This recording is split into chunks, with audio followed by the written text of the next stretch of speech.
So hello students, welcome in today's video, and you'll be asking me, can you please make a video on common words used in church? So in this video, I brought you some common words we use in church. Ebigambo ebikozesebwa mukkanisa. Remember, church is kanisa. So common words used in church, ebigambo, because of words used in church. Ebigambo ebikozesebwa mukkanisa. Okay, so let's begin. Number one, we have a word called faith. Faith. So faith, what is faith? Faith is belief in God. You are believing God for something. So you have faith in you. So faith in Luganda is okukkiriza oba enzikiriza. Once again, faith is okukkiriza. Okukkiriza because of double. Okukkiriza oba enzikiriza y'omuntu. Person is faith. Enzikiriza y'omuntu. Grace. Ekisa kya Katonda, and grace in English is an earned favor of God. It's not paid for, but it's given unto you freely. Grace of God, ekisa kya Katonda. We have a common word called prayer. Prayer. Most of you pray, but prayer in Luganda is esala.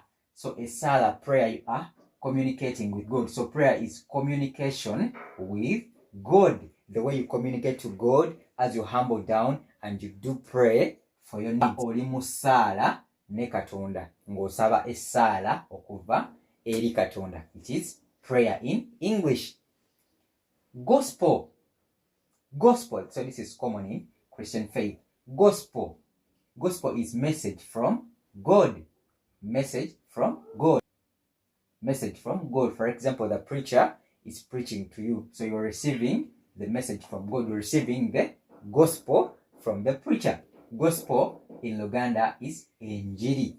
Enjiri. Enjiri okuva eri Katonda. So enjiri kye kisumuluzo ekimenyamenya ebisibe by'ekikomo. So enjiri is gospel in English. We have repentance. Repentance. Repentance. So repentance is turning away from sin and you ask for forgiveness from God. So you are repenting. The activity you are carrying out is what we call repentance, turning away from sin.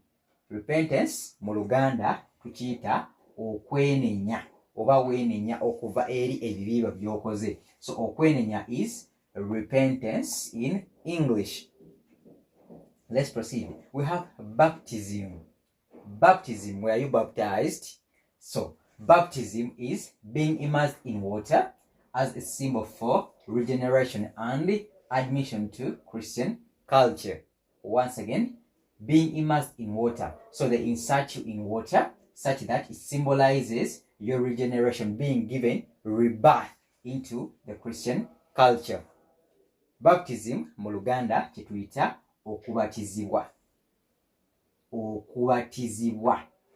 You are being baptized. Obatizibwa. So okubatizibwa kibayita baptism mu Luzungu. Okunyikibwa mu mazzi oba okutwako amazzi ng'akabonero akalaga nti ozaalibwa bujja mu Mukama waffe Yesu Kristo. That is what we call baptism oba okubatizibwa. Another word we have tithe. Tithe. Tithe.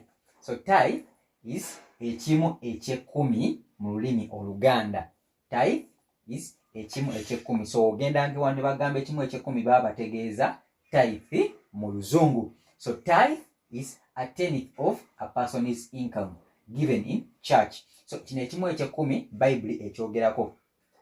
Ekimu ekyekumi nti ku musaala gwo ojjako ekimu a tenth of a person's income given in church. For example, you have 50,000, you receive 50,000 per month. So your tithe will be 50 divided by 10, it is 5,000. So 5,000 is a tenth of your income.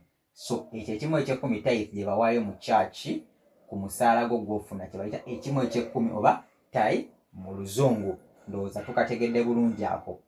Okay, we also have ministry. Ministry. Ministry is work done for God. Once again, ministry is work done for God. For example, preachers do carry out ministry for God. Baba babuulira enjiri ku lwa Mukama waffe Katonda. So ministry is obuweereza. obuweereza. So you are ministering, obuweereza. Ministry is obuweereza mu Luganda, obuweereza. Ministry. We also have evangelism. Once again, evangelism is the act of spreading the gospel. The act of spreading the gospel. So you are evangelizing to the community. Okubuulira enjiri, abantu okubabuulira ekigambo kya Katonda. You are evangelizing to the community. Obuulira enjiri. Congregation.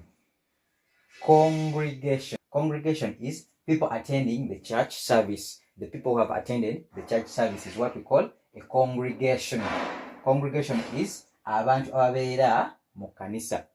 Abantu ababeera mu kkanisa gye bayita congregation mu Luzungu. Okay, those were some of the common words we use in church. Ebigambo ebimu bye bisinga okukozesebwa mu kkanisa.